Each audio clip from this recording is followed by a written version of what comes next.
This is Legends with Bevo, thanks to Anytime Fitness Glenelg. And now, here's your host, Bevo.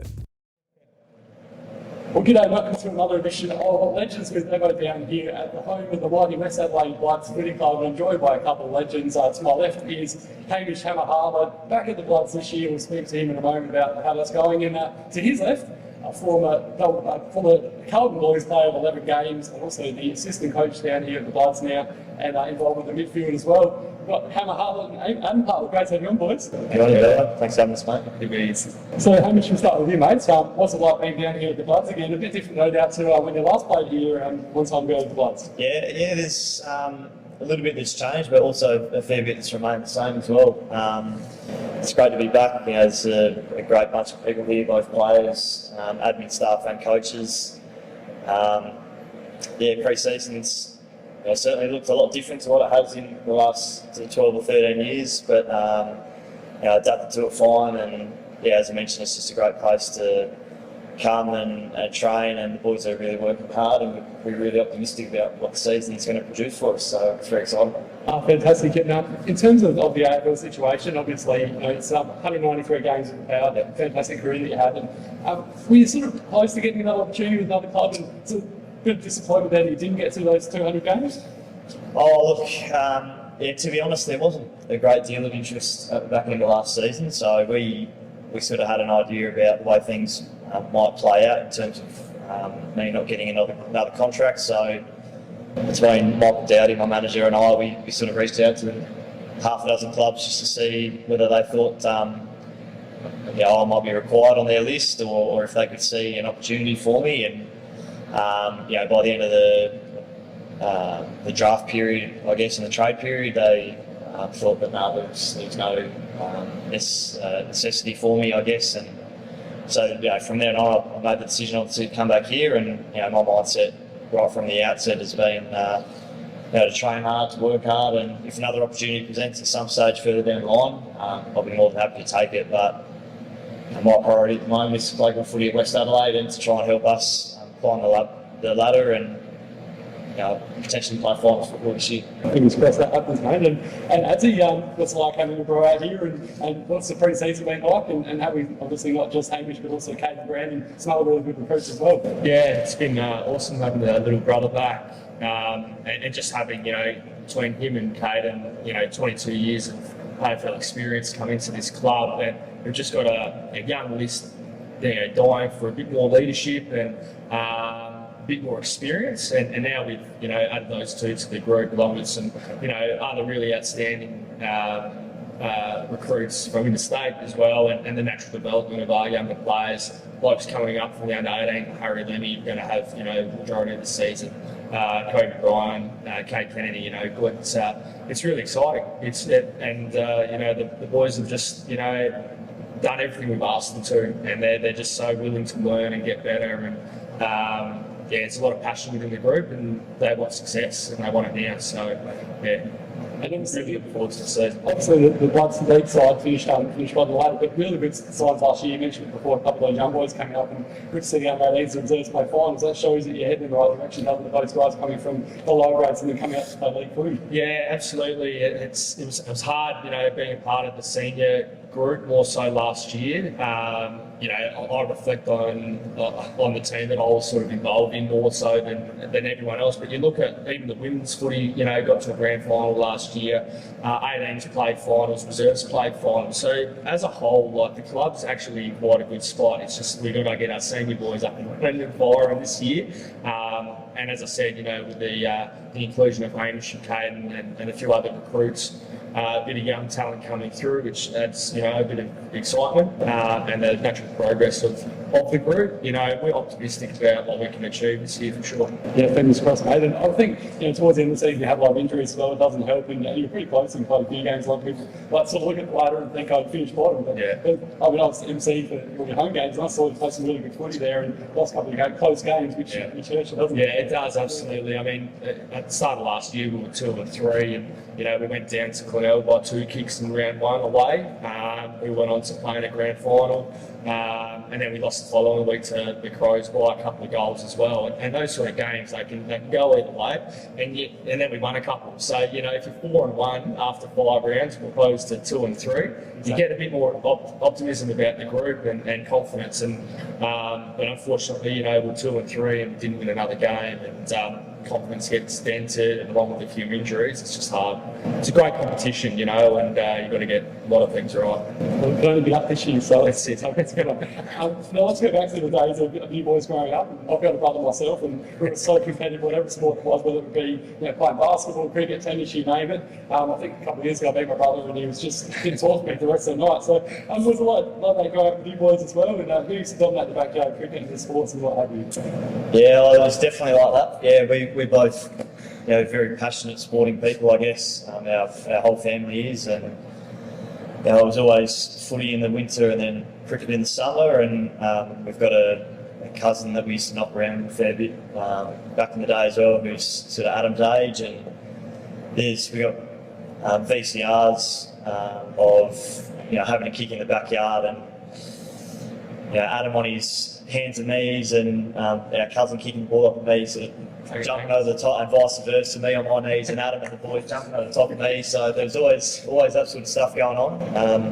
Pretty well, as soon as both of us could start walking, we had a footy in our hand. We were kicking footy in the winter and playing cricket in the summer with Dad. And it was almost an overlap. Yeah. It was never towards the end for a couple of weeks. It was just like footy season's finished, straight into cricket. Out in the shed, we would spend hours hitting cricket balls out there. I had a list this time of all the hundreds I've made. A couple up there.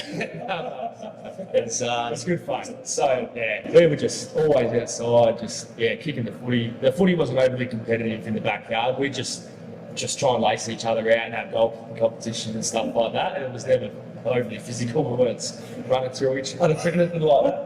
What about the boxing gloves? Yeah, I was in cricket gloves. We used to slap our cricket helmets on with the visors and put our cricket gloves on and just have a bit of sparring comps in our bedroom. And we were just caving in each other's faces in, and the crew was just like rattling off our collarbones and blood and stuff. Mum would say, all right, off to bed, boys, or whatever it might be. And then, we'd have the cricket gear in the bedrooms, and the helmets would come off, the gloves would come, and we'd be on our knees, just trying to whack each other.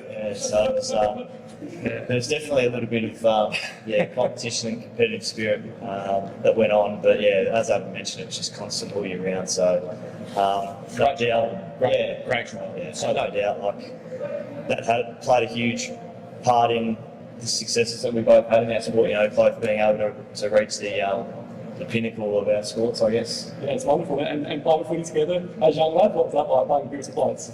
Yeah, we've only played a handful of games together. We played a few, during primary school. I'd always be a few grades higher than Hamish, and so if I was playing year 6, 7 footy and we were short, Hamish would come on as an 8-year-old or something and go all right.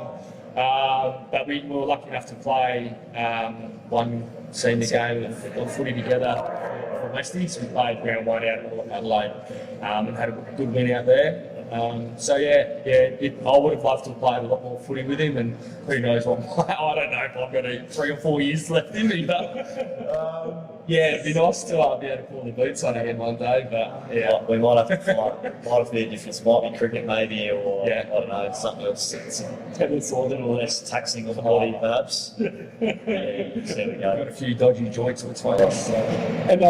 And getting back to the sort of dishing the dirt on each other, chance had to have a crack at Hamish. Was there any sort of habits growing up that he had, or any funny things he used to do that you wanted to sort of share?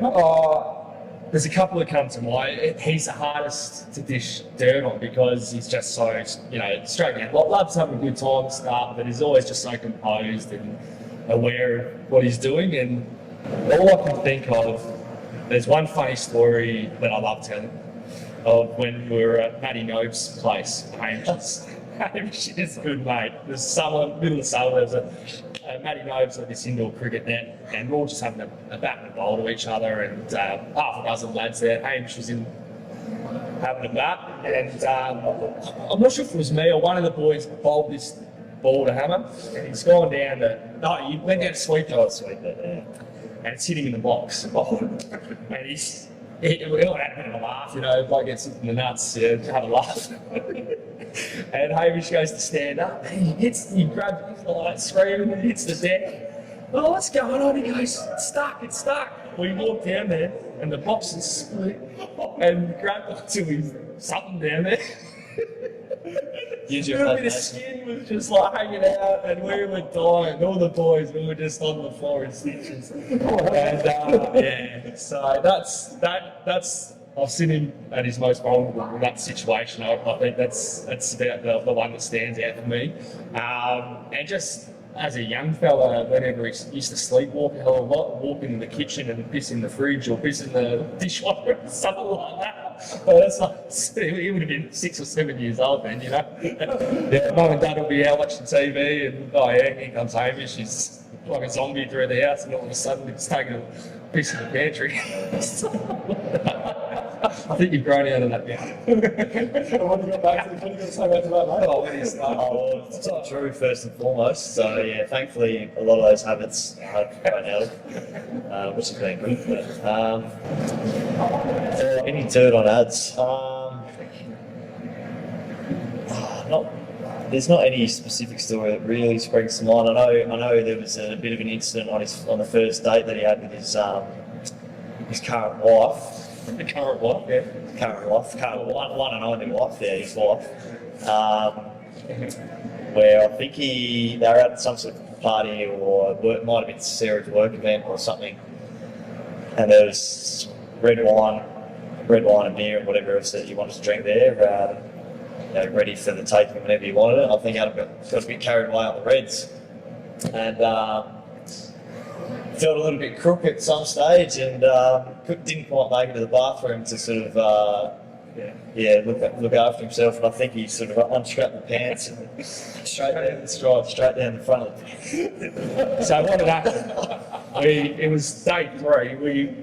Friday night, Westies season wrapped up, so we're out in the cans. The next day was a race day. I'd been on the beers on the boys, and then just started seeing Sarah, my now wife.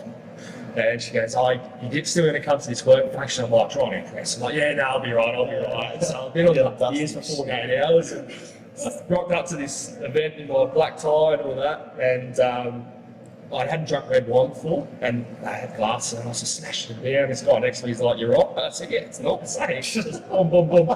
He goes, "Just take it easy." And then another guy's like, "Nah, keep going." So I just kept going. And the state came out. I had one mouthful. I'm like, "Nah, no good." And I ran to the toilet and strides down, spewed, just all through. And won her over somehow. Two kids. That's why they do it, mate. So, that's brilliant. Yeah, I'm sorry for that. You went easy on me there.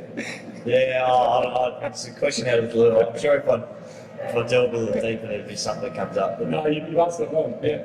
Now getting back to your career, Hamish, I mentioned before, 193 games for Hartlett. What were some of your highlights and lowlights of your career, mate?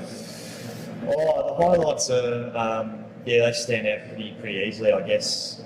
All the finals wins that we played in, and even some of the finals campaigns that we didn't go so well in. So I think about the 2017 elimination final against West Coast, and it going to, I think, double overtime. It's just like, it's just to even get the opportunity to play in those types of games is something you reflect on now. I just think, well, I was so lucky, and the crowd was just unbelievable. And yeah, we went down at the end of that game, but it was just a phenomenal game to be part of. Obviously, the wins that we had and a couple of prelims that we made but didn't quite get over the line in were amazing games to be a part of as well. A few of the showdown wins that we had, where we came back from big margins. And I think just in general, the 2013 season, after a few years of 10, 11 and 12 being really ordinary, not winning many games, then at the end of 2012, obviously we lost Johnny McCarthy, which was probably the low light of my footballing career. To come out in 2013 and defy the odds of everyone and end up playing finals footy in that year was pretty unbelievable as well. So certainly more more highs than lows. I'd say, yeah, I dealt with a lot of injury issues. Obviously, a couple of shoulder reconstructions, knee reconstruction, and lots of soft tissue issues. But that's all part of footy and my story, my journey. And no, but there was certainly a lot more highs than there were lows. And looking back at the last 10 prelims, obviously so close against the Tigers and then that disappointing performance against the Dogs. Just sort of feel as though a couple that sort of Port have let go those really big opportunities now and might come back to bite them the next couple of years. Yeah, I think they're good enough list now to go one better and make this year. No, I think the boys and the club is in a great spot to be sustainable and have good long-term success. So yeah, there's definitely a sense of missing out on some opportunity, particularly I reckon 2020 in a really COVID interrupted year. We approached it really well. We got pretty lucky, I guess, in terms of we were only away in the hub for 2 or 3 weeks compared to some other teams who were away for longer periods of time. So I think that was probably the year that we really felt was one for the taking. But no, I certainly think that they'll be really competitive up in the top 4 and 6 of the league for a long period of time to come. It'd be great to be able to reward guys like Trav and Robbie with some real success. A premiership at the end of their careers, but it's not as easy as just being able to say it. There's a lot of things that have got to go right. A lot of things you've got to do well for that to happen. So fingers crossed for the boys, that's the case. Yeah, well said. And then, being a power supporter, obviously being involved with the Bloods as well. You just sort of, I was there back in those days when they had the tarps out, camera and stuff like that. And a lot of people forget that. And this year or last year when they lost that game to the Dogs, there were so many people who's hating on Ken Hinkley and saying he's going to go. And people forget what he's done with the club and stuff. And sorry, that's the boy, even not talking about Bloods and things. But just in terms of how he turned the club around, I love how you mentioned that with 2013 because Port were on their knees. And the way him and Koshi and all the other guys got around Port and they've turned things around to make us Port a successful team. And playing 3 prelims is a wonderful effort. And a lot of clubs, to be able to play 3 prelims in 10 years, a lot of clubs can make that. Clubs that have been struggling the last 10 years. And I know you said that you want to win flags or want to win premierships, but it's like you just touched on, it's not easy. And you still have Melbourne were in that grand final. And Port had made it. Who knows? They might have been just handed got thrashed because Melbourne were that good. Yeah. It just shows you've just got to be that next level, don't you? And they're not easy to win premierships. They're 18 teams in the AFL looking they're all trying to do the same thing. Yeah, and you mentioned Paul and the Sandful as well. It's they're both tough competition, don't they? So, Look, I think we lost 2 of those prelims by 3 points. The other one, obviously, last year we got Belgium sort of out of the park pretty early on, but the 2014 and 2020 games, prelim finals could have gone either way. And I think people would be speaking a lot differently about Kenny had we fallen on the right side of those results and made grand finals. Then he goes down as one of the great coaches and very successful in those types of things. But 3 points is the difference between a very successful coach and a coach that is getting scrutinised pretty heavily. Yeah, no, well said, Hammer, for sure. Yeah. And in terms of your career, as you played out here with the Bloods and 11 games with the Carlton Blues, who were some of the funny teammates there, mate, and some of the tough opponents throughout your career? Yeah, so back to the Blue Bag of days, it's so long ago now. 2004 was my draft. It's almost 20 years. It's crazy. Where time goes. It is, yeah. It's funny guys there, like Brendan Favole's just an absolute character. I don't want to name drop, but he's just an absolute character. And Heath Scotland's another one who he's just funny.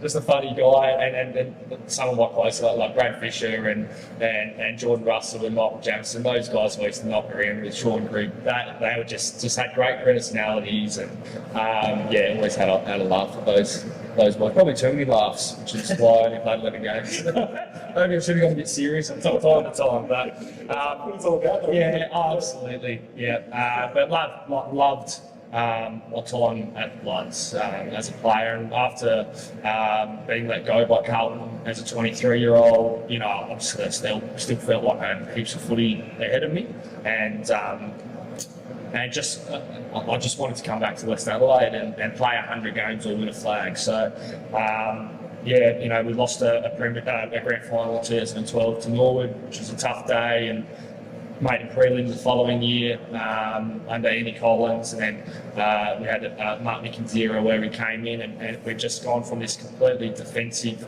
mindset of we'll win games 8-6 to Vickers coming in and going, all right, they're going to kick 20, we're going to kick 22. Yeah. So, and it took a bit of adjusting, and it was pretty smart in the end, because I think naturally we had that defensive mindset instilled in us through 6 years under Andy Collins, and for Vickers to come in and go, right, let's just unleash the shackles a bit.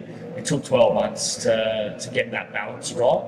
But mind you, like Vickers' first year, we finished second bottom, I think, but we kicked 20 goals in a couple of games, and we hadn't done that in 5 or 6 years in college. And then, the premiership year, we just got it all right, and we got healthy at the right time of the year. We fell into third position and a double chance by the slimmest of percentages, and then lucky enough to win the flag. So great time. I get things and needles just thinking about it, and that's why I'm back here. I want this group to taste that same success. Totally understand, mate. Yeah. And in terms of some of your tough opponents you played at during the sample and AFL as well? So the standout to me, we had some great battles over my last couple of years at West Adelaide. Andrew Ainger and Michael Bunky, the twin towers up forward for the Eagles, and Tommy Kerr and I always had our hands full with them. One of them would always get off the leash, and I just remember round one of our premiership year, I kept Ainger like no goals to half time, and out in the third quarter he 5. I was just like, oh shit, and then didn't get in the last. So, he just had this 20-minute period where everything was falling in, but that's just what he was like. You just had to be on him the whole time, be switched on the whole time. Yeah. And one kid was just a class act, won 3 or 4 Ken Farr medals as a leading goalkeeper in the comp. Brett Eddy was tough to play on. Johnny Butcher was tough to play on. I reflect on that and just seeing how lucky I was to play on those sort of blokes. Alloway was another. Just like genuine superstars of SANFL footy, and just go into battle against them and win 95 of those contests. And how was that real tough opponents in the AFL, mate? And who were some of the real famous teammates you played without the tower and why? Toughest opponents. I remember pretty early on in my career, I think it might have been my second or third year, I was still trying to find my feet in midfield a little bit. I probably didn't have the engine to play there full time, but sort of played there for little periods. And I remember Matty Primus stuck me on Chris Judd, and he said, "Mate, just go with him wherever he goes, and good luck," sort of thing. And it was a bit of a wake up call in terms of how hard you need to work. And he was just getting to every contest, and I was just like absolutely cool trying to keep up with him. So that was pretty cool experience, I guess, on reflection. And I guess later on in my career, in the AFL, you're pretty much playing on various opponents, particularly through the half back and back pocket roles. You there's lots of players that flick through those areas. So spend time on guys like sort of Eddie Betts and Charlie Cameron and Cyril Rioli a few years ago, these types of guys, but also you're resting midfielders like Dustin Martins and these types of guys that play down forward as well. So there's always, no matter who you're playing against, whatever team you're playing against, there's always going to be some sort of superstar you're going to be up against at some point in time. So that's the thing. You got to, I guess, play to your strengths and try and nullify their strengths as much as possible. And a lot of it comes down to positioning, especially when you're playing on guys like Charlie Cameron or someone that's going to beat you for pace. That's where you've got to try and use your positioning to your advantage and try and work them into positions that aren't going to be as dangerous as opposed to if they're getting behind you, it's pretty much game over. So interesting battles all the time. Loved them all. Very lucky we've been able to be in those opportunities. And in terms of some of the boys at the Powers, like real guys that gave it up down there and stuff. And any funny pranks you want to share as well? some of the real It's questions. only a couple of years ago, they'll cover the water. Yeah, a couple of the water on the door, on the back of the door, and so that was quite funny for a short period of time. But yeah, I don't know. Yeah, there wasn't really too many pranks that ended up happening down at the club in my later years. But in terms of personalities, yeah, probably Justin Pittard's one that stands out as just a rare dude, like nicest and most loyal mate. A funny guy. Big Sammy Hayes is quite a funny unit, just for the way he goes about things. Tommy Rockliff's got his own sort of personality and quirks and sense of humour. Yeah, but I've got a super bunch of mates down there. Tommy Jonas, Tommy Cleary, Ollie Wines, Darcy Ben Jones, Riley Bonner. Guys that I still try and catch up with and knock around with them as much as I can. So yeah, pretty fortunate, I guess, to have been involved in a great club with good people, and that's what they look for first and foremost down there at Port Adelaide, is just good characters, and there's plenty of them getting around. I remember one prank Carlton boys used to do. So this is how old we are.